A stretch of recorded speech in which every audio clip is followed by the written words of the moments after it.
Championship, along with Kathy Dorn and Lizzie, Charlie Neal. So check out the all-conference teams. Of course, Maryland Eastern Shore has one, and Lashana Soros, who is the player of the year in the Mid-Eastern Athletic Conference. A&T put 2 players on the all-conference team in Mackenzie Robinson and Kristen Shin. Shin, of course, the lead-off bowler for the Aggies. Mackenzie Robinson, who was the preseason player of the year but made the all-conference team, is the anchor bowler for North Carolina A&T. Due to time constraints, we move ahead in our action.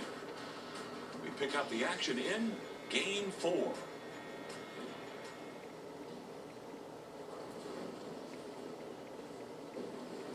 Christ. Late break for her. Yeah. She's just not getting the ball into the role that it needs to. She really needs to square things up and go right up and at it. Trying to pick up the spare. Yeah, She goes. She leaves that open. Yeah, it almost looked like she lost it a little bit at the point of release because that never had a chance as soon as she let it go. Let's look at the approach and see what happened on that roll by Kristen. It seemed like she was off balance. She didn't even look comfortable when she let it go. This is Melanie Copey.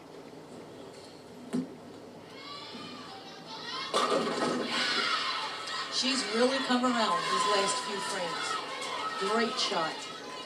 There's a double bagger. Back-to-back strikes for Melanie. Yeah, she drops that so early, but boy, when she releases it, it's so on target. She keeps her hand behind it. Is she happy? She's got a little energy, I was going to say.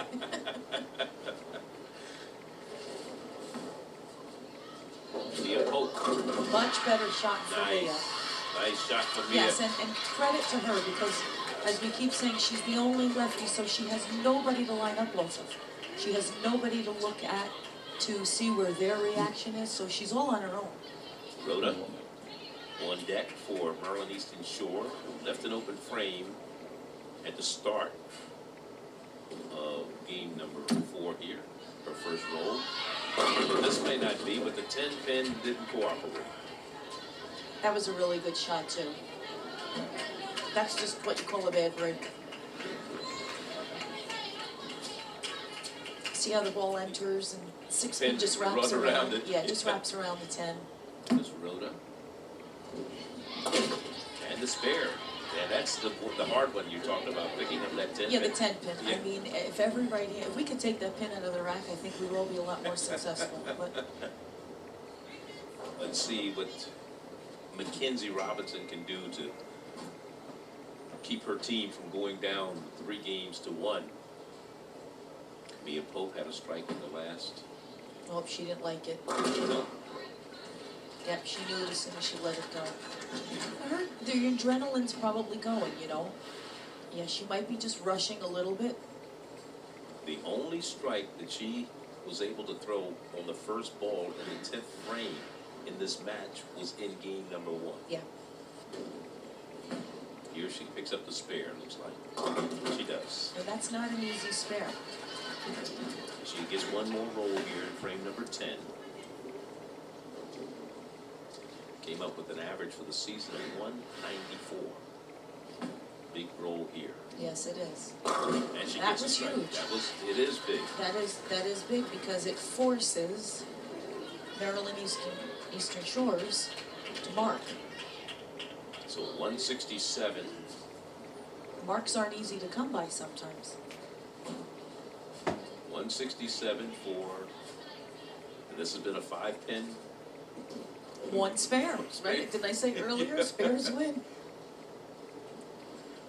So let's see what happens here with Shina Soros, the anchor for the Lady Hawks of Maryland Eastern Shore. He needs a mark.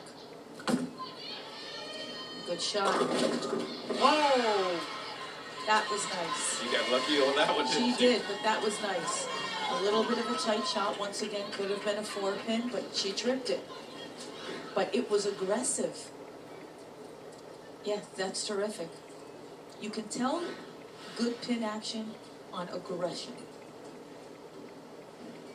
His 10th frame has been Beautiful. Just missed the 10 pin. I actually thought that shot was better than the first one. Yes, yeah. she gave it a little more room. It came back with a little more angle, which is probably why the 6 pin wrapped around the 10. But no denying, 2 fabulous 10th frame shots. But we expect nothing less from her.